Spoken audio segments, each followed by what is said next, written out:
Muy buenos días a todos, bienvenidos. ¿Me pueden confirmar, por favor, que me pueden escuchar bien y que me ven bien también? Muchas gracias, Raquel, ya te vi. Muchas gracias. Caro, gracias también.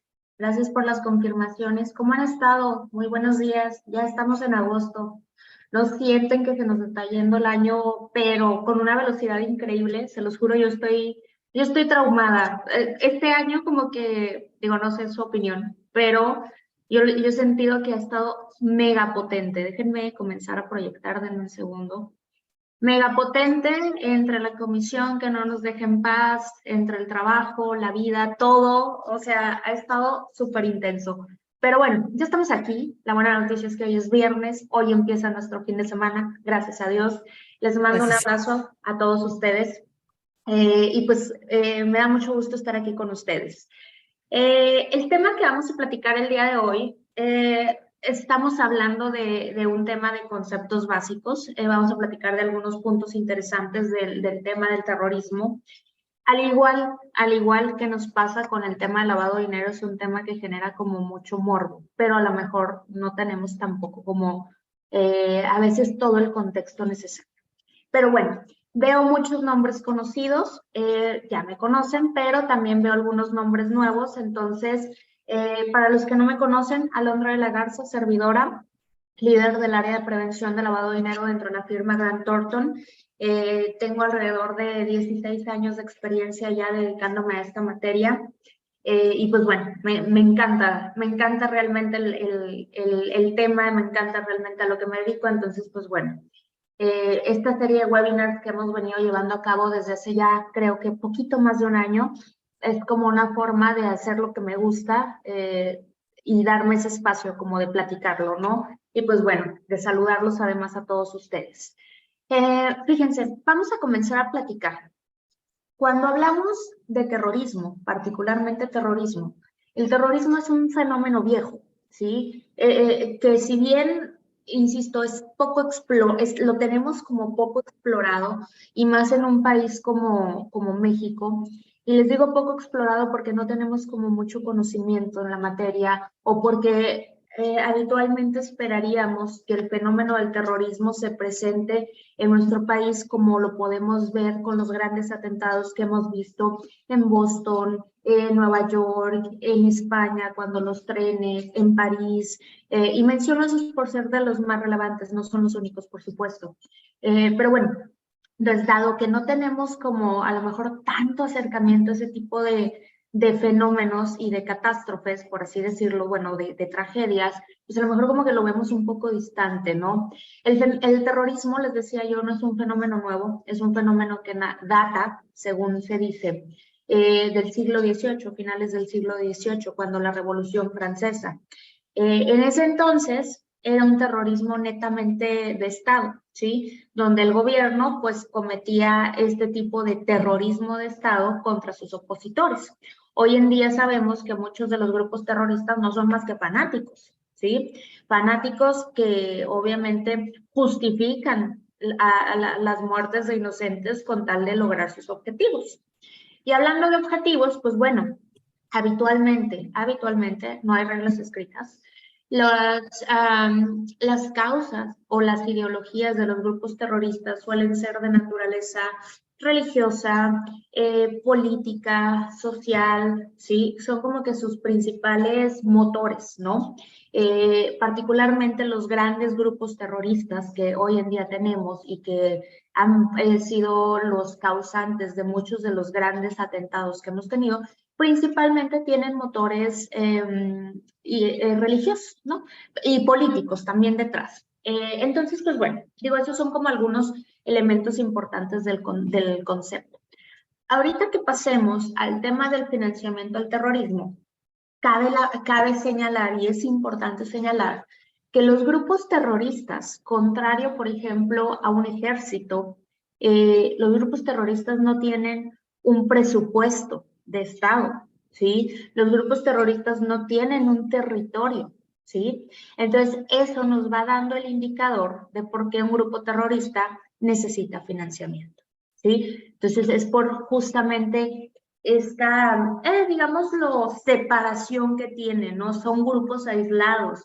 La gente que se une a ellos son a veces gente resentida en temas sociales, ¿no? Entonces, son muchos factores que se juntan en este contexto y que nos hacen sentido cuando hablamos de temas de financiamiento y cómo se puede llevar a cabo el financiamiento.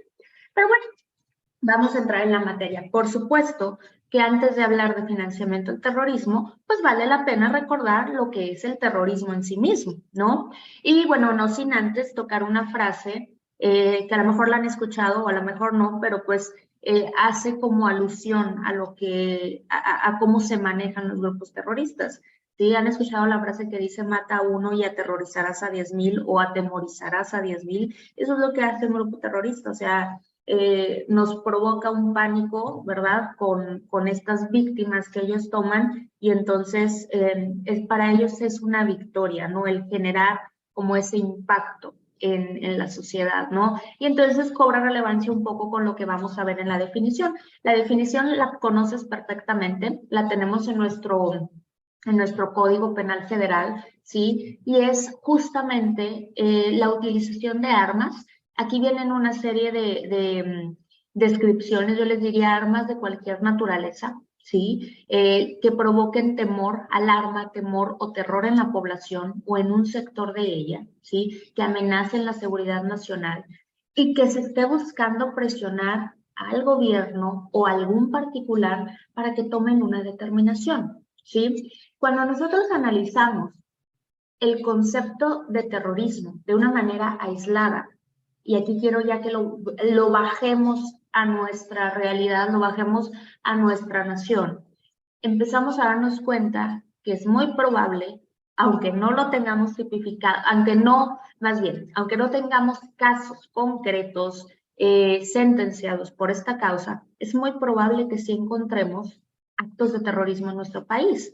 Y ahorita platicaremos de algunos ejemplos muy, muy breves, como para que nos quede claro ese punto, pero de hecho, este tipo de cosas que les acabo de platicar, sí pasan. ¿Cuántas veces no vemos que se utilizan, insisto, armas de cualquier naturaleza para presionar, para atemorizar, ¿sí? Y lograr una determinación? Y muchas veces lo hemos platicado, a lo mejor en otros cursos les ha tocado que lo hemos mencionado.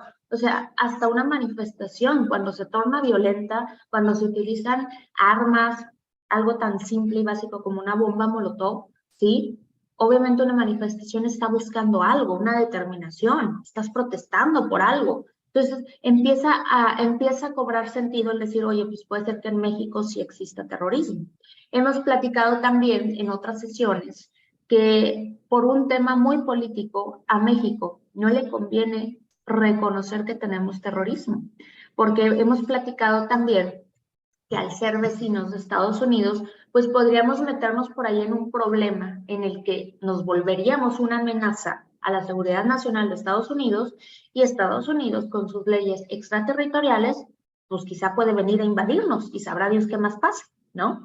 Entonces son como algunos cuestionamientos que tenemos que hacernos. Por ahí se ha hablado mucho de que en México lo que existe es un terrorismo híbrido. ¿Qué es esto?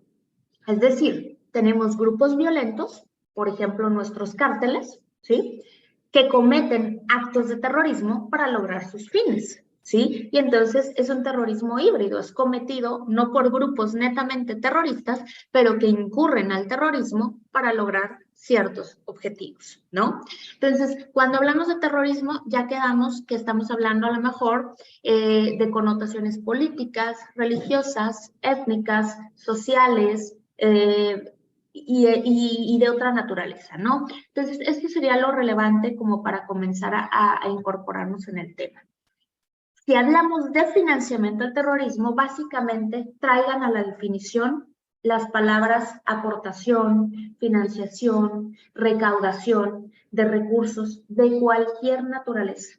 Aquí no hablamos solo de dinero, hablamos también de alimentos, hablamos de vestido, hablamos de tecnología. Y voy a hacer una pausa aquí. ¿Por qué creen que hablando de crisis humanitarias, cuando alguna región que está controlada por grupos terroristas atraviesa una crisis humanitaria, tenemos prohibido enviarle ayuda. Está prohibido desde la ONU, desde el Consejo de Seguridad de las Naciones Unidas. Si algún país, hablaremos de Siria, por ejemplo, está atravesando una crisis humanitaria, no le podemos ayudar. ¿Por qué razón? Es muy sencillo. Porque cuando la ayuda llega a ese territorio que está controlado por el Estado Islámico, por ejemplo, la ayuda no va a llegar a las personas que lo requieren. La ayuda será tomada por este grupo, ¿verdad? Y la utilizará para financiarse. Ahorita platicaremos de esos temas. Entonces, por ejemplo, cuando hablamos de fondos o recursos económicos, pues hablamos de cualquier tipo de recurso económico, incluido, como les digo, alimentos, ropa, tecnología, lo que sea, ¿no? ¿Para qué? Obviamente, para que con estos recursos económicos se puedan cometer los delitos que acabamos de platicar, terrorismo, ¿no? Que lo tenemos tipificado en nuestro Código Penal Federal como terrorismo, que es el artículo 139, o terrorismo internacional 148 bis. La tipificación del delito de financiamiento al terrorismo está en el artículo 139.4. ¿De dónde sacamos esto? Ahí les va. Fíjense, los que son sujetos obligados, puede ser que haya aquí alguien que no sea sujeto obligado y que le haya interesado el tema, pero les platico, por ejemplo. Los que son sujetos obligados, los que tienen regulación en materia antilavado de dinero y contra el financiamiento al terrorismo, sabrán que nuestras disposiciones, desde que nacieron, nos dicen, institución, tienes que prevenir tanto el lavado de dinero como el financiamiento al terrorismo. Curiosamente, los que, por ejemplo, los que vengan de instituciones como bancos, como casas de cambio, cuya regulación es a lo mejor más viejita, SOPOMs, transmisores de dinero, centros cambiarios, sabrán que antes, fíjate, antes de tener tipificado el delito de financiamiento al terrorismo, teníamos la obligación de prevenirlo. La tipificación vino después. Teníamos la instrucción por parte de GAFI, ¿sí?, en su recomendación número 5, de tener tipificado el delito de financiamiento al terrorismo. Lo que teníamos antes tipificado era el tema del terrorismo. Entonces nos tardamos un poquito en llegar al tema del financiamiento al terrorismo, pero bueno, teníamos ya la obligación de prevenir, ¿no? Entonces, pues bueno, de esto se trata la parte de financiamiento al terrorismo. Fíjate, el lavado de dinero, y vale la pena mencionarlo por varias razones, el lavado de dinero y el financiamiento al terrorismo tienen algunos puntos de convergencia. Les voy a hablar del primer punto de convergencia en cuanto a la prevención, ¿sí? En cuanto a la prevención del lavado de dinero, ustedes saben que lo primordial es conocer el origen del dinero, ¿sí? Cuando hablamos del financiamiento al terrorismo, lo primordial es conocer el destino del dinero o del recurso, hacia dónde va a parar, ¿sí? Entonces, el punto de convergencia lo podemos englobar como conocimiento del cliente, porque cuando conoces al cliente sabes que tienes que conocer a las figuras relacionadas con el cliente, ¿sí? Entonces, ese es un punto de convergencia. Otro de los puntos de convergencia puede estar en el origen de los fondos. Déjame, me explico. Algunas de las fuentes de financiamiento del terrorismo pueden ser recursos ilegales. Y acuérdate también, por ejemplo, que pues, el lavado de dinero siempre tiene fondos de procedencia ilícita. Entonces, como que ahí existe otra pequeña conexión. Hablemos de las diferencias importantes para que quede claro, porque a veces como que podemos confundir conceptos. Las diferencias son 4 y son muy sencillas, ¿sí? El motivo, ya hablábamos de la motivación de un grupo terrorista, siempre será ideológica, ¿sí? Yo pienso que estoy en lo correcto y por eso voy a llevar a cabo mis actos. En el caso del lavado de dinero, pues no, es una motivación meramente económica, ¿sí? De llevarte ganancias. El origen de los fondos. En el financiamiento al terrorismo es algo muy curioso. El financiamiento puede venir de fuentes legales o de fuentes ilegales, ¿sí? El financiamiento al terrorismo puede venir, lo vamos a platicar ahorita muy a detalle, cómo se financian algunos grupos terroristas. Puede venir de las propias actividades delictivas de los grupos terroristas o puede venir de alguien como yo, que yo diga, yo creo en lo que dice ETA o yo creo en lo que dice Hezbollah, por ejemplo, ¿sí? En cuanto a las transacciones en el lavado de dinero generalmente son montos gigantescos pero que se pulverizan, se estratifican, mientras que en el financiamiento al terrorismo realmente no es así, son montos pequeños, o se piensa que son pequeños. Esto es importante, porque como no se utilizan los canales financieros formales, entonces no se tiene una dimensión muy clara de cuáles son los montos que se utilizan para el financiamiento al terrorismo. Entonces, en lo que se conoce que pasa por el sistema financiero formal, los montos son relativamente pequeños, ¿no? Los canales, ya les decía yo, el lavado de dinero generalmente sucede o se trata de hacer todo desde el sistema financiero formal, desde la economía formal. En el financiamiento al terrorismo no, porque además hay otro factor importante. Muchos de los grupos terroristas, sin que sea regla, acuérdense que aquí no hay reglas escritas, sin que sea regla, se encuentran en territorios con sanciones, es decir, territorios con los que no vas a poder llevar a cabo una transacción financiera, y entonces eso obliga a los grupos terroristas a utilizar canales informales para llevar a cabo sus transacciones, ¿de acuerdo? Entonces, pues bueno, esto es como para ir metiéndonos en esto. El financiamiento del terrorismo, al igual que el lavado de dinero, solamente como para que lo conozcamos, ahorita platicaremos más a detalle de esto, también tiene etapas, ¿no? Las etapas son muy sencillas. El proceso de recaudación de los fondos, cuando nos hacemos llegar del dinero, puede ser directo o indirecto. Ahorita, si me permiten, platicaré un poquito de esto. Se transmiten los fondos hacia los grupos terroristas y finalmente son utilizados. El uso se verá manifiesto en un delito, que es terrorismo o terrorismo internacional, según sea el caso. Y aquí, digo, esto lo ponemos a manera de reiterar nuestro Código Penal, pero si lo quieren lo pueden quitar. Hablemos de terrorismo porque estamos hablando del fenómeno a nivel internacional. En sí mismo estamos hablando de lo que es el terrorismo y su financiamiento, ¿no? Ahora, ahí les va.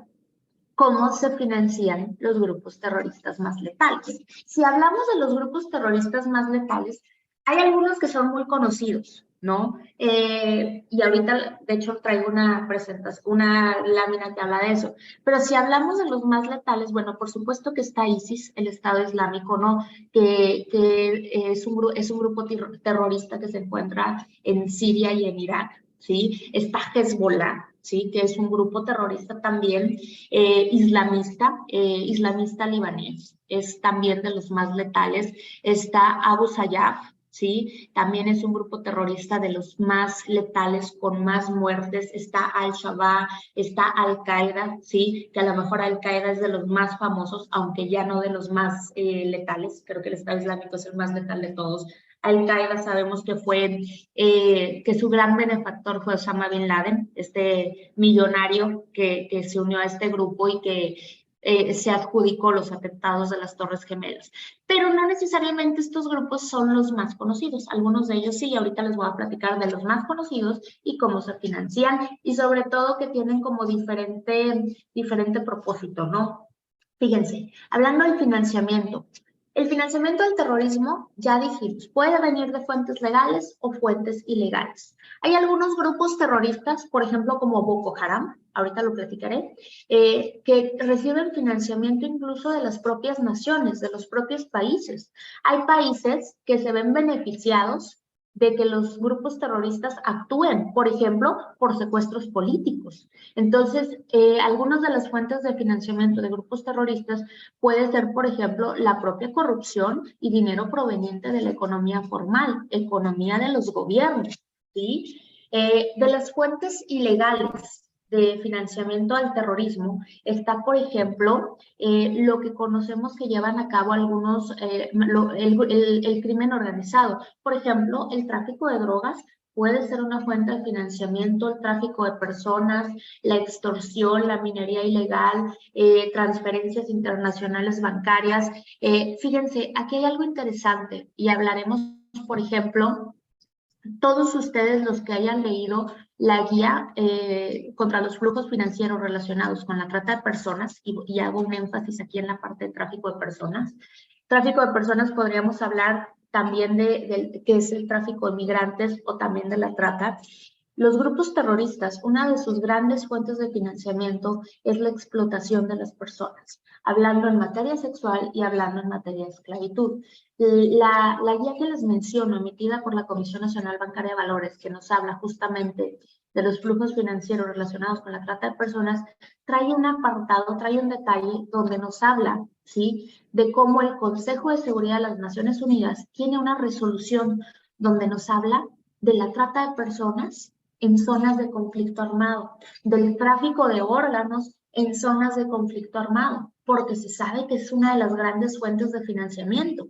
Y entonces se une aquí un poquito también, otra vez, punto de convergencia, lo que hacemos en prevención de lavado de dinero. Te preocupa que el dinero que entra a tu negocio no venga, por ejemplo, del delito de la trata de personas o del tráfico de migrantes. Bueno, no es solo eso, es que estos delitos también financian actos de terrorismo, ¿sí? Entonces, quiero que vean cómo esto está todo muy conectado, ¿no? Platicábamos de que algunos de los grupos terroristas utilizan transmisores de dinero para hacerse llegar de recursos. Aquí quiero que lo vean de una manera amplia, fíjense. Hoy en día estamos en una economía globalizada, que no tiene fronteras, que no tiene horarios. Aquí quiero que vayamos incorporando todo el tema que conocemos de instituciones de tecnología financiera. Hablo de las de México, fintech, las fintech en general. El punto es, hoy en día tenemos la posibilidad de hacer una transmisión de fondos de México o de Estados Unidos a una zona de conflicto o a una zona gobernada, es decir, controlada por un grupo terrorista, que son países o zonas que a lo mejor tienen sanciones internacionales y con las cuales no podríamos transaccionar, ¿sí? Pero podríamos hacer llegar recursos a esas zonas a través de activos virtuales, a través, por ejemplo, de criptomonedas. No estaría utilizando el sistema financiero formal. Yo estaría subiendo mi recurso a una wallet, compro criptomonedas, cualquiera que quiera, que te parezca mejor, y la mando a una wallet en esas zonas de conflicto armado, ¿verdad? Y esas criptomonedas serán utilizadas. Es importante aquí ampliar y entender que se está creando déjenme organizo mis ideas. Se está creando un mercado negro de criptomonedas en el mundo, utilizado y aprovechado, por supuesto, por los delincuentes. Resulta interesante que todos los delitos, por ejemplo, que suceden hoy en día a través de tu computadora, a través del teléfono, todo lo que son ciberdelitos, ¿verdad?, se están moviendo o están transaccionando de manera muy fácil con criptomonedas.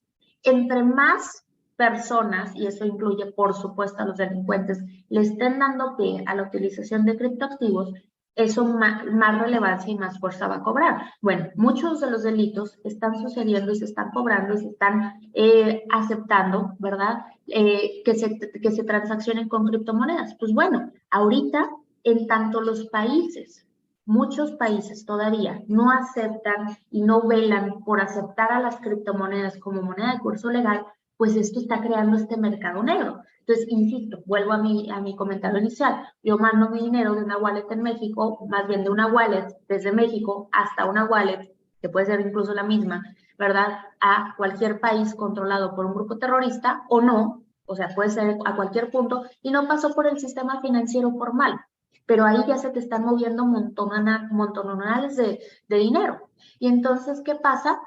Se utiliza la parte de las nuevas tecnologías, también se utilizan los transmisores de dinero. No siempre los terroristas, no siempre van a estar en zonas de conflicto o en zonas con sanciones. Un terrorista puede estar sencillamente no sé, en América Latina, el país que tú quieras, y tú puedes mandar dinero desde un transmisor, desde Estados Unidos hasta cierta zona o desde cierta zona hasta Estados Unidos, y no pasa nada. Se utiliza un transmisor de dinero que es sistema financiero formal y de esa manera pues haces llegar los recursos. Entonces, ¿qué pasa? Se utiliza, sí, el sistema financiero formal, pero tienen como sus negocios favoritos, la transmisión de fondos. Si habláramos, por ejemplo, de la banca, hablamos de las transferencias internacionales de fondos. Y aquí hay otro identificador o señal de alerta que ahorita les platico.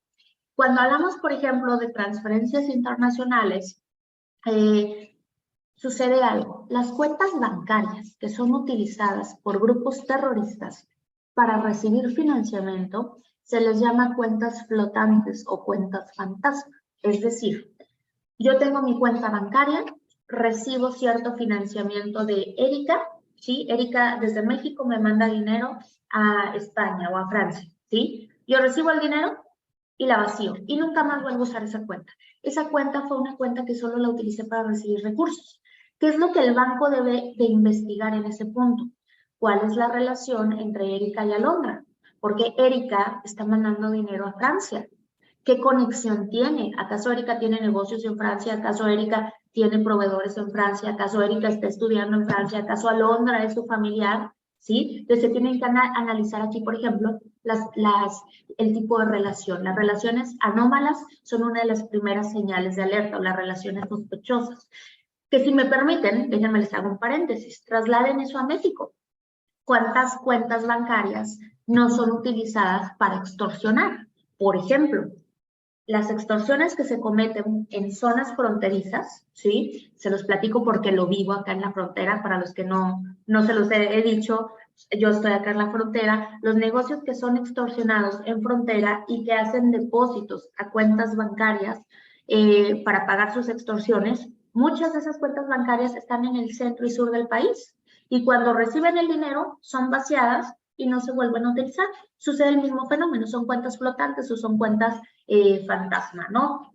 Entonces, todo esto viene a ser parte de toda la estructura de cómo se financian estos grupos terroristas. Fíjense, la Interpol nos dice que entre las fuentes más importantes de financiamiento de los grupos terroristas están los fraudes de bajo impacto. Aquí podríamos hablar incluso de las extorsiones, hablemos de los ciberdelitos, ¿no? Cuando como brevario cultural, los ciberdelitos son los delitos con más crecimiento a nivel mundial, ¿sí? Obviamente en México, pero a nivel mundial. Entonces, todos estos fraudes que se cometan de diferentes formas son una de las grandes fuentes de financiamiento, los secuestros de personas, hablemos, por ejemplo, de personas de alto perfil social, como puede ser un político, ¿sí? O como puede ser terrorista, perdónenme, como pueden ser, por ejemplo, periodistas. ¿Se acuerdan de un caso muy sonado, ¿no? Del Estado Islámico cuando secuestró a 2 periodistas estadounidenses y pues bueno, finalmente los ejecutó en vivo, ¿no? Pero entonces los secuestros son parte de sus cartas o monedas de cambio, ¿no? El uso indebido de organizaciones sin fines de lucro. Este es un tema interesante. Gafi aborda el tema de las organizaciones sin fines de lucro en sus recomendaciones. Nosotros lo tenemos, por ejemplo, en México está catalogada ya como una actividad vulnerable, no obstante, no deja de ser un peligro.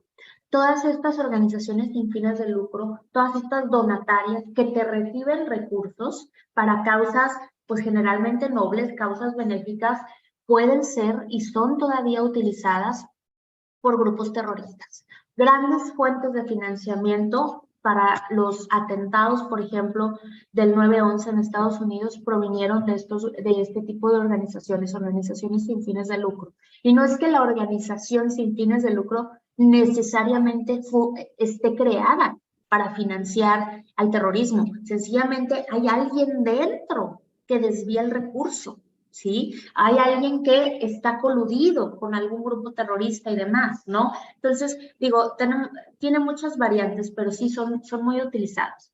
El comercio ilícito de mercancías, ya lo platicábamos, por ejemplo, aceite, carbón, diamantes, el oro, estupefacientes, que aquí estamos hablando de narcotráfico, huachicoleo, trata de personas, tráfico de migrantes, etcétera, ¿no? Entonces, nos dice la Interpol que lo importante aquí, y por ejemplo, aquí está el foco de nuestra prevención de financiamiento al terrorismo, es interrumpir el flujo financiero que va a el terrorismo o a los grupos terroristas. Entonces, comprender cómo funcionan los mecanismos de financiamiento de los atentados de los grupos terroristas. Entonces, quiero que aquí hagamos una pausa, los que somos sujetos obligados, y nos preguntemos qué tanto sabemos de esto, de los mecanismos de financiamiento de los grupos terroristas, de cómo llevan a cabo sus atentados, ¿sí? La realidad es que yo creo que sabemos poco, nos falta mucho meternos en esa materia, pero es lo mismo que yo les he dicho cuando hablamos, por ejemplo, de lavado de dinero. ¿Cómo vas a saber que un cliente tuyo trae dinero proveniente del tráfico de migrantes si no sabes ni cómo funciona el delito de tráfico de migrantes? No te vas a dar cuenta, no vas a detectar las inusualidades. Entonces, la misma pregunta sería aquí. ¿Cómo sabes que el recurso no va a parar a causas terroristas si no sabes cuáles son las fuentes de financiamiento y los mecanismos a través de los cuales se cometen atentados, ¿no? Entonces, esto se queda como ahí un pin para que nosotros lo tengamos en el radar de en dónde debemos de reforzar nuestro estudio o dónde cargar batería. Aquí vamos a platicar de algunos de los grupos terroristas. Algunos, no, algunos sí muy letales, otros no son de los más letales, pero sí son de los más conocidos, ¿no? El famoso Daesh o Estado Islámico, ¿no? Creo que ahorita, y digo creo porque realmente es muy difícil cuantificar lo que hacen estos grupos, pero por ejemplo, el Estado Islámico es de los más mortíferos de los últimos años, de los más letales, de los más crueles. ¿Qué hace el Estado Islámico? Extorsiones. Cobran en las zonas que ellos están, en Siria, en Irán, lo que hacen es, ellos extorsionan a los negocios, cobran impuestos, ¿no? La famosa cuota, les cobran cuota a los negocios. Cuando ellos llegan a estas zonas, roban el petróleo, roban los hidrocarburos, el gas, lo venden. Cuando ellos llegan a iglesias, a mezquitas, museos, se roban las obras de arte, los venden. La trata de personas, ya lo platicábamos, el tráfico de órganos. Y en este punto quiero que hagamos una reflexión. Por ejemplo, si yo extorsiono, pues sí, es un delito, eso nos queda claro. Igual la parte de impuestos. Vamos a hablar del robo de hidrocarburos y el gas. El Estado Islámico roba hidrocarburos, roba petróleo, ¿sí? Hablemos de fuentes directas o fuentes indirectas. Yo te pregunto, ¿quién en el mundo, si me lo quieres poner en el chat, me encantaría para poderlo comentar, o si quieren activar su micrófono, pero yo les pregunto, ¿quién en el mundo le interesa comprar un barril de petróleo? Todos sabemos que es el oro negro, pero yo no me imagino que Raquel o que Ana Yuri o que Ángel digan, ah, pues sí, yo quiero un barril de petróleo aquí en mi casa porque sé que vale mucho. ¿Quién compra el petróleo? Pregunta para ustedes, ¿quién compra el gas? Que obviamente, como fue robado por parte del Estado Islámico, ¿verdad? Pues va a estar más barato. ¿Quién lo compra? Me espero a que me pongan en el chat. Erika, gobiernos de otros países, efectivamente. ¿A quién le interesa, Diana? Correcto, los países. ¿Quién le interesa comprar el petróleo más barato? A China, a Estados Unidos, a Rusia, el gas, ¿no? Ahorita que trae la guerra, ¿no? Entonces, ese es un financiamiento, ¿sí? Cuya fuente, pues no es ilegal, la fuente es legal, viene del dinero de un gobierno, ¿sí? Entonces, la fuente es legal y es un financiamiento, pues, digámoslo así, indirecto. No es como que no es como que Estados Unidos o Rusia diga, ay, te estoy financiando Estado Islámico. Ah, pero sí te estoy comprando petróleo, que no sé de dónde viene. Bueno, sí saben de dónde viene, ¿no? Pero ya saben la doble moral, ¿no? De decir, ay, no condenamos los actos del Estado Islámico, pero le compramos petróleo en el mercado negro. Y entonces, lo mismo les pregunto, venta de obras de arte, de antigüedades, ¿sí? ¿Quién compra una obra de arte? Piensen en grandes obras de arte de gran valor. ¿Quién las va a comprar? Pues grandes coleccionistas, gente que sabe de este tipo del valor de estas piezas, ¿sí? Y cuando alguien se las vende a un precio muy inferior, pues la pregunta lógica sería, ¿y de dónde la sacó? Es claro que se la robó, pero tú la compras porque está muy barato ese Rembrandt, ese Monet, lo compras, ya estás financiando indirectamente. No nos vayamos más lejos y les voy a poner un ejemplo común y corriente que vemos en México todos los días. A ver, yo llego con cualquiera de ustedes y les llevo un iPhone, no sé en qué número de iPhone vamos, creo que en el 20 y algo, no sé, perdón, 14, ¿no? Entonces yo llego y les digo, les vendo este iPhone en 10,000 pesos. Ese iPhone no vale 10,000 pesos, vale 30 y pico mil o una cosa así, ¿no? Pero dices, oye, pues me lo está vendiendo súper barato. Creo que para ti es claro que me lo robé, ¿verdad? Y que por eso te lo estoy vendiendo tan barato. Entonces, tú al no verificar la fuente del recurso que te estoy vendiendo, por ejemplo, en este caso que te acabo de poner, estás participando en el delito de lavado de dinero, en el encubrimiento, ¿sí? Y entonces, lo mismo pasa acá. Ay, oye, pues es que yo compré una obra de arte bien barata. estás financiando el terrorismo indirectamente, ¿sí? Es impensable que te topes una obra de arte de tal valor, así con un precio chiquitito. Igual, piénsalo de esta manera. ¿Quién compra, por ejemplo, un órgano en el mercado negro? Pues alguien que desgraciadamente, toquemos madera, tenemos una enfermedad, de eso depende nuestra vida. Tu intención no es financiar el Estado Islámico, es salvar tu vida, pero lo estás financiando indirectamente al comprar un órgano en el mercado negro. Te das cuenta de cómo cuando no verificamos la fuente de un recurso, podemos estar financiando cierta actividad criminal. Por eso hay que tener, y siempre se los he dicho, hay que tener mucho cuidado con el dinero que damos a causas benéficas. Salvo que estés bien convencido que el dinero va a parar en la causa benéfica que estás financiando, pues yo te diría, ten cuidado. ¿Sí? Hablemos de Al-Qaeda. Ya decía yo que su gran benefactor pues, fue Osama Bin Laden, que sabemos todos que fue un millonario. Sí, también recibía o recibe donaciones de ciudadanos. Ese es un financiamiento directo. Yo creo en Al-Qaeda, yo le doy mi dinero. Organizaciones benéficas, aquí está otra vez, sin fines de lucro, mezquitas, bancos, foros en internet. Tanto el Estado Islámico como Al-Qaeda, particularmente el Estado Islámico, que tiene como mucha mercadotecnia en la materia, mucha mercadotecnia en la Deep Web y demás, en los videos promocionales del grupo del Estado Islámico, hasta te comparten su código QR, el código QR que ocupas para hacer un envío de criptomonedas, por ejemplo. Y ese es un financiamiento directo. Yo, Alondra, creo en la causa, le mando criptoactivos. Así de sencillo, ¿no? En los últimos tiempos, pues también cometen actividades criminales como robo de bancos, narcotráfico, captura de rehenes, secuestros de extranjeros, que no deja de ser una de las grandes prácticas que llevan a cabo los grupos terroristas, extorsiones de empresas petrolíferas y donaciones privadas de millonarios. Existe gente a la que les conviene que estos grupos terroristas estén desestabilizando a la sociedad, a la economía. Entonces, reciben financiamiento también de gobiernos y de grandes millonarios, ¿no? Los talibanes, pues bueno, empezando por dónde están los talibanes, ¿no? La parte del contrabando de opio y de heroína. Ustedes saben que Afganistán es el mayor productor de opio en el mundo, ¿no? Se dice que el 70% del opio, ¿verdad? Viene de ahí. Tráfico de armas y otras mercancías. Los talibanes funcionan mucho como un grupo armado, ¿no?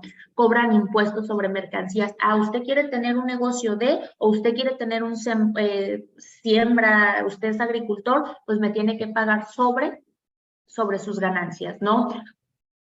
Déjenme hago una pausa aquí.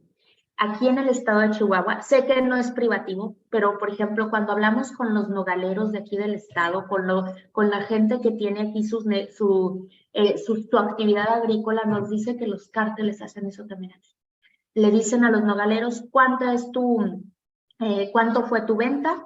Tráemela para acá. O sencillamente les quitan la mercancía y ellos son los que la comercializan y les dan una pequeñez a los agricultores, ¿no? O sea, esas prácticas también se llevan a cabo aquí como fuente de financiamiento de los grupos aquí criminales, ¿no? Entonces, este grupo terrorista principalmente pues nos dice que cada vez se financian menos de fuentes externas y que ellos empiezan como a tener su propio autofinanciamiento, por así decirlo, ¿no?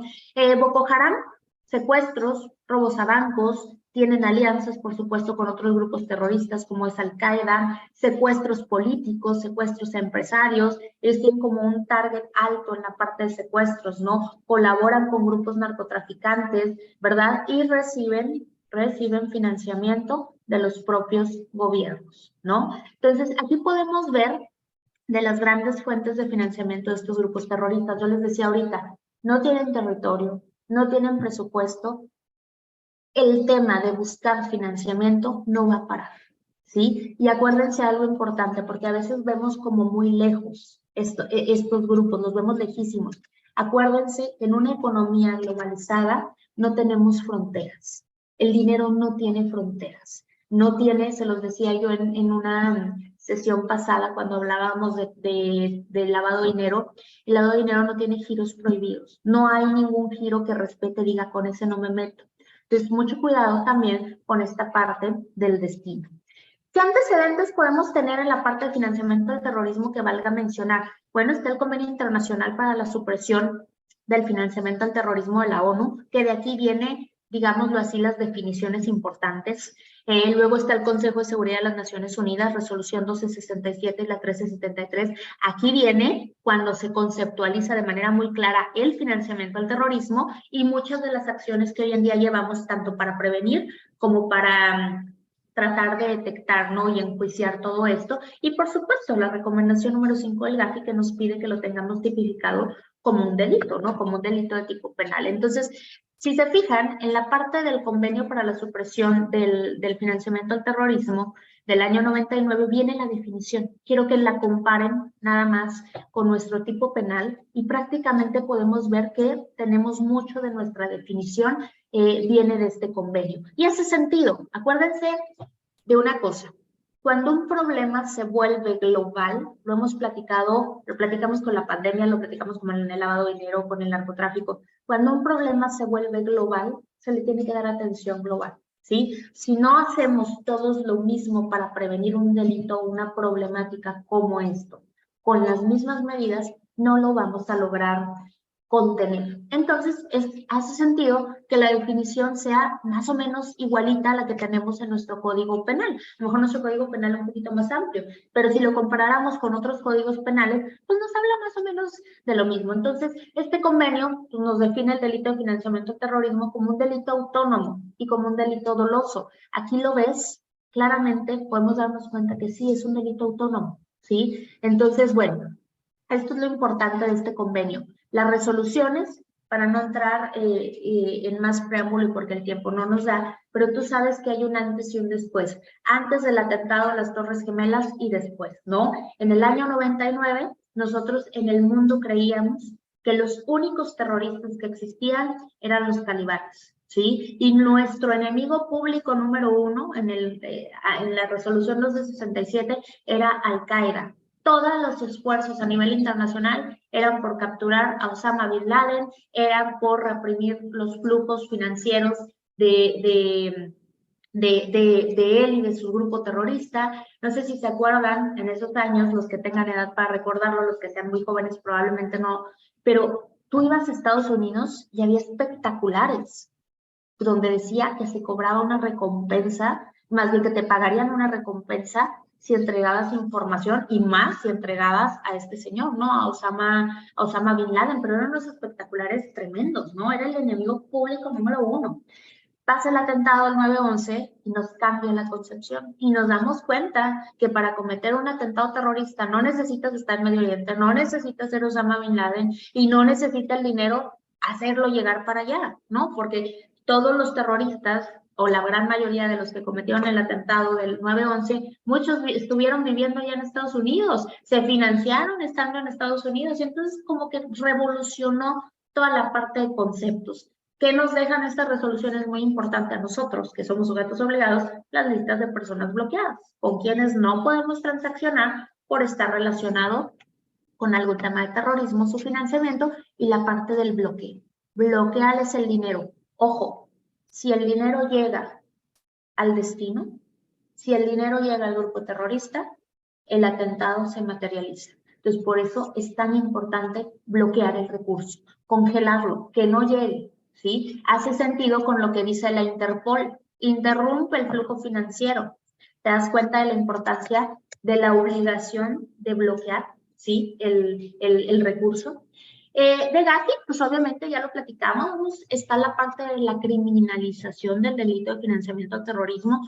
Nosotros como país cooperante tenemos la obligación, ¿sí?, de criminalizar el delito, es decir, de tipificar el delito, ¿verdad?, de financiamiento al terrorismo y por supuesto de llevar a cabo acciones para combatirlo, ¿no? Entonces, GAFI es lo que nos pide en su recomendación 5, en su nota interpretativa nos da como contexto de qué es lo que consideramos terrorismo, que es básicamente lo que tenemos en nuestro Código Penal, ¿sí? Entonces, eso es como nada más para contextualizarlo, ¿no?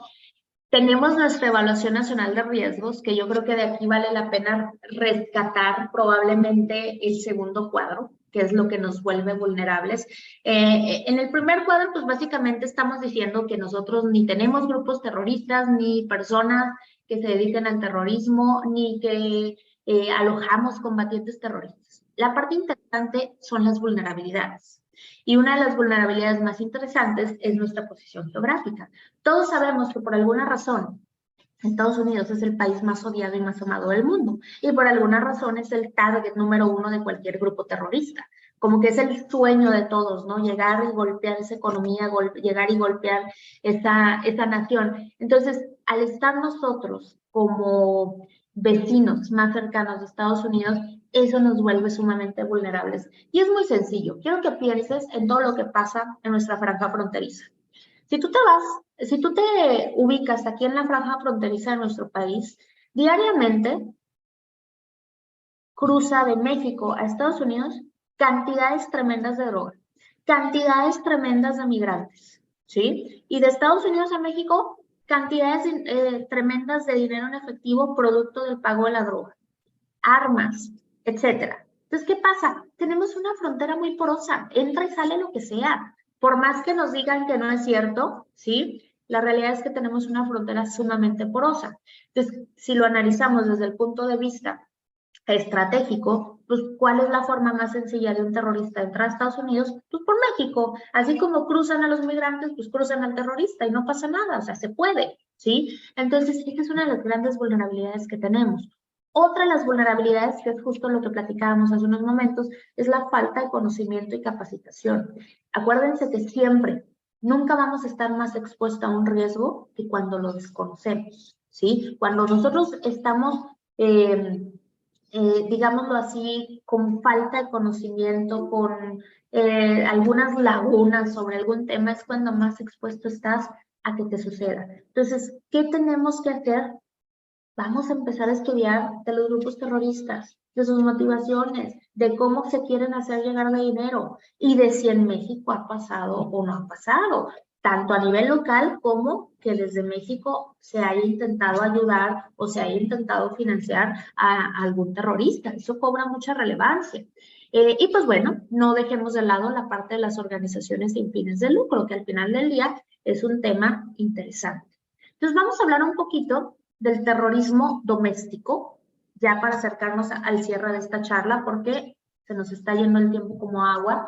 Si hablamos de terrorismo local, ya se los he platicado, probablemente todos los que me ha tocado darles curso se los he platicado, pero es que de esto no se habla mucho, ¿sí? Y si te fijan, esto fue tomado de una página incluso de gobierno. Se cometieron hace algunos años aquí en Ciudad Juárez 2 atentados terroristas. Fueron 2 coches bomba, ¿sí? Esta es la nota de uno, pero en ese entonces fue una reacción de los cárteles locales contra el gobierno federal. Y entonces tuvimos coches bomba. Hubo muertos, absolutamente todo lo que tú quieras, ¿sí? Pero fíjate, armas de cualquier naturaleza, claramente hubo una bomba. Terror o temor en la población, no les quiero decir el temor que eso ocasionó aquí en Ciudad Juárez y en nuestra frontera vecina, ¿sí? El Paso, Texas. Y estaban buscando una finalidad, que el ejército y la Policía Federal en ese entonces se fueran de la ciudad, ¿sí? Entonces, tiene todas las connotaciones, ¿de acuerdo?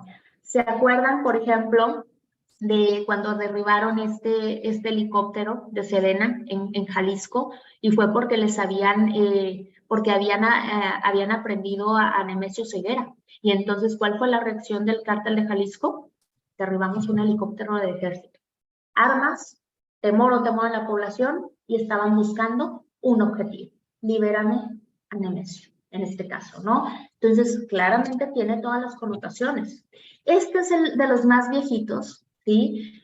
No se sabe todavía cuál fue el propósito, pero fue aquel granadazo que hubo en Morelia en un 15 de septiembre, no sé si se acuerdan, digo, ya tiene algunos años, aquí me quedé mal con el dato de los 11 años, ya han pasado más, pero se considera que fue un acto de terrorismo, ¿no? Se considera y en ese momento se declaró que fue un acto de terrorismo, no se sabe qué era lo que se estaba buscando.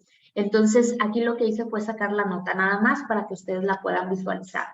Hubo un caso también muy extraño y digo muy extraño porque no era más que un aficionado, como son muchos de los terroristas, que exigía en un vuelo comercial de Aeroméxico, exigía hablar con Felipe Calderón. Y el señor traía una lata de Jumex, era una lata de jugo, pero la traía, hagan de cuenta, envuelta como con cinta gris, cables y demás. Imagínate que vas en un vuelo comercial y sale un fulano, una fulana, con una lata envuelta, tú no sabes lo que es. Claramente entras en pánico, ¿no? Y él lo que exigía, digo, esto se catalogaría como una amenaza, ¿sí? No se está cometiendo, es solo una amenaza de terrorismo, que también está tipificado, y él lo que quería era hablar con el presidente, ¿no? Pero bueno, entra dentro del supuesto y dentro de la tipificación. Lo que pasó con las familias Levarón y Langard, acá en el estado de Chihuahua y rumbo a Sonora, ¿sí? Fue un atentado, tiene sus connotaciones, tienen un objetivo. Esta familia Levarón y Langar, que son familias de las que les llaman familias menonitas aquí en el estado de Chihuahua y en Sonora, han sido acosadas por los cárteles locales, pero nunca han cedido. La familia Levarón tiene una política porque les ha pasado. Si nos secuestras a alguien, no vamos a pagar el rescate. ¿Sí? Y ellos dicen, es que si pagamos el rescate de uno, nos van a tomar como presas. Y efectivamente, cuando les han secuestrado gente, ellos no han pagado los rescates. Hoy en día, la familia Levarón, que tiene doble nacionalidad, interpusieron una demanda en Estados Unidos contra el cártel de Juárez, que es a quien le atribuyen lo sucedido, y en Estados Unidos se les va a indemnizar y se les está tratando como víctimas de terrorismo, de la misma manera en la que se trató a las víctimas del atentado del 9/11, porque nuestro país vecino, nuestro vecino país, perdón, sí reconoce que estos son actos de terrorismo. Solo en México no lo reconocemos, ¿no? Y entonces aquí queda de manifiesto la detención y liberación de Ovidio. Todos fuimos testigos del famoso Culiacanazo. ¿Para qué les hablo de armas? Supimos la cantidad de armas que hubo, ¿sí? ¿Para qué les hablo del miedo? Todos lo vimos. Pensábamos que el cártel de Sinaloa estaba achicado, ¿no? Por la detención y extradición de Joaquín. ¿Qué pasa? Vimos el poderío, hubo miedo y exigían o tenían o querían que la autoridad tomara una determinación que finalmente la tomó, les liberó al muchacho, ya lo volvieron a detener, pero en ese momento lo pudimos ver. Entonces claramente vemos que sí hay actos de terrorismo dentro de nuestro país, ¿no? Entonces no podemos negarlo. Ahora, ¿qué señales de alerta debemos de considerar? Pues bueno, las organizaciones sin fines de lucro, ponles mucha atención si los tienes como clientes. Yo te diría, y aunque no lo tienes en disposición, tienes clientes que sean organizaciones sin fines de lucro, pídeles su alta ante el SAT. No en materia fiscal, en materia de actividad vulnerable. Entérate que están cumpliendo, ¿sí? Con la ley antilavado o la famosa ley antilavado, ¿no? La Ley Federal para la Prevención e Identificación de Operaciones con Recursos de Procedencia Ilícita. Aguas, cuidado con los pagos sistematizados a organizaciones sin fines de lucro en el extranjero. ¿Por qué? ¿Cuál es el fin? ¿Cuál es la lógica? Transferencias internacionales de fondo, lo que yo les decía, a personas o a países o empresas con las que no existe un vínculo familiar, económico, educativo, de ninguna naturaleza. Compra y uso de criptomonedas en las transacciones, cuando esto no es muy claro, cuidado, aunque eso no es algo que podamos ver de manera muy sencilla ahorita, porque las cripto no las tenemos reconocidas, pero esas serían algunas de las señales de alerta, ¿no? Organizaciones sin fines de lucro que te recaudan fondos a través de redes sociales, cuidado. Proveedores de recursos a cuentas temporales en el extranjero, cuentas fantasma, cuentas flotantes, te lo platicaba yo, ¿no? El fondeo a través de criptomonedas. Muchas de las fintech son organizaciones sin fines de lucro que reciben fondeo, que es parte de los crowdfunding, ¿no? Falta de claridad en el destino de los recursos, mucho cuidado. Si alguien te dice, no me hagas el pago a mí, no me des el crédito a mí, dáselo a X persona, ¿por qué? Clarito, que te quede clarito cuál es la razón por la cual el destino del dinero no es tu propio cliente, ¿sí? Entonces, tengamos cuidado con las señales de alerta. Más importante, analízalo desde tu operación, mételo a tu EBR y tenlo en tu sistema automatizado como señales de inusualidad. Ojo, No hay reglas, no es necesariamente esto, es lo que te toca a ti y lo que te podría pasar a ti desde el sector al que perteneces. Voy a dejar aquí la plática. Estos casos están en la presentación, que es recaudación con activos virtuales, básicamente. La presentación, con todo gusto, y como en ocasiones pasadas se las hacemos llegar, pero estos ya son los últimos como casitos nada más para que vean cómo los grupos terroristas se hacen llegar de fondos a través de criptomonedas, ¿no? Son notas, al final viene la fuente, la pueden consultar la nota completa, pero bueno, hasta aquí estaría llegando yo. ¿Tienen alguna duda, algún comentario antes de despedirnos e irnos a disfrutar de nuestro fin de semana? ¿Qué les pareció? Interesante, ¿no? Digo, a mí particularmente el tema del terrorismo me llama mucho la atención. Se me hace algo muy, más un fenómeno muy complejo. Me llama la atención la mentalidad de los terroristas. Déjenme les cuento un secreto. Si tú ves mi buró, aquí en mi casa, que es tu casa, si tú ves mis libreros, tengo muchos libros de asesinos seriales, tengo muchos libros de, obviamente, temas de narcotráfico, tengo muchos libros de esa naturaleza, todos torcidos, ¿no? Dice mi papá. Pero me llama mucho la atención nuestra mente, me llama mucho la atención la mente humana y cómo podemos caer en estos radicalismos y cómo podemos justificar, ¿no? Este tipo de conductas que claramente laceran la economía, laceran nuestra sociedad, el tejido social lo laceran por completo, ¿no? Entonces, bueno, me llama mucho la atención el tema, pero sé que es algo en lo que tenemos que estudiar bastante, particularmente cuando tienes, como tú y como yo, la presión de prevenirlo, porque está en una ley, ¿no? Entonces nos conviene empaparnos de esto. Como siempre, mi consejo será: estudien todo lo que puedan, compartan conocimiento, no dejen de capacitarse. La única manera en la que podemos estar prevenidos y alerta de todos estos delitos es estando capacitados, no hay más, ¿no? Entonces, pues bueno, déjenme voy al chat. Muchas gracias, Osvaldo nos compartió ahí nuestra página de eventos. Déjenme les doy un aviso parroquial. ¿Se acuerdan los que estuvieron, que tuvimos una plática de tipologías, donde fue como el intro a las tipologías? Bueno, en ese momento nos quedamos con dos pendientes. Íbamos a tocar a detalle una tipología de PEPs y una que es de las más nuevas de la WIC, y una tipología de activos virtuales. Ya están en la página de eventos, ya están programadas. Hay una que está en agosto, la otra no me acuerdo en este momento para cuándo está programada, pero ya se pueden meter. ¿Qué vamos a ver ahí? Vamos a ver la tipología tal cual y vamos a discutirla como si estuviéramos en una sesión de comité y vamos a platicar de las señales de alerta y demás, ¿no? Entonces ahí ojalá vayan todos con el espíritu de platicarlo, pero este va a ser el propósito, que la veamos desde un punto de vista un poquito más técnico. Ahora sí, regreso a los comentarios. Muchas gracias a todos, muchas gracias por los comentarios. Eri, ¿qué pasa con los países que no respetan las sanciones de la ONU y siguen dando apoyo a los grupos terroristas?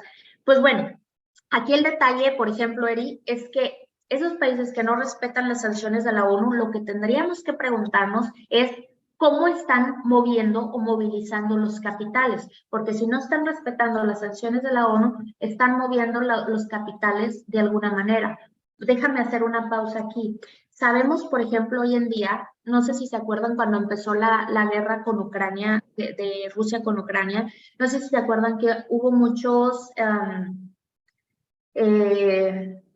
magnates, perdón, se me fue la palabra, muchos magnates rusos que fueron inmediatamente, se les congelaron cuentas y demás, pero hubo otros que comenzaron a renunciar los que tienen dobles nacionalidades, por ejemplo, comenzaron a renunciar a sus nacionalidades, pero déjame te lo digo de esta manera, en el fondo siguen siendo, por así decirlo, rusos. Es un decir, ¿no? Y siguen moviendo capitales, ¿no? Entonces aquí lo interesante sería, Eri, esos que no respetan las sanciones, es buscar justamente los mecanismos, cómo es que están moviendo los capitales, cómo es que logran darle movimiento a los recursos pese a las sanciones. Y aquí es donde podríamos ver que aún de los países que dicen respetar las sanciones, probablemente no lo hacen al 100%. Y vámonos un poquito más a lo particular. Puede haber instituciones financieras como, perdónenme que haga el ejemplo, y no digo que hoy en día lo haga, quiero ser muy clara con esto, no digo que hoy en día HSBC lo haga, pero en el 2012, por ejemplo, sabíamos que HSBC tenía operaciones, por ejemplo, en países donde no existía regulación en materia de PLD o en materia fiscal. Entonces, digámoslo, por ahí había una fisura para seguir operando cierto tipo de transacciones. Entonces, esto mismo, eso fue HSBC en el 2012, no digo que ahora pase así, ¿ok?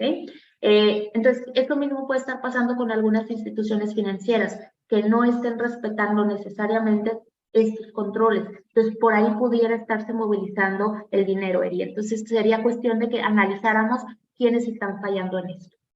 ¿Ok? Graciela, claro que sí les vamos a compartir el material, con mucho gusto. Para compartirles el material, con los correos que tenemos registrados, con eso les hacemos llegar la presentación. Muchas gracias, Oscar. Muchas gracias a todos por sus comentarios. Creo que ya no hay más preguntas. Pues les deseo que tengan muy bonito fin de semana. Les mando un abrazo y espero que, sé que nos vemos otra vez en agosto en alguna otra sesión.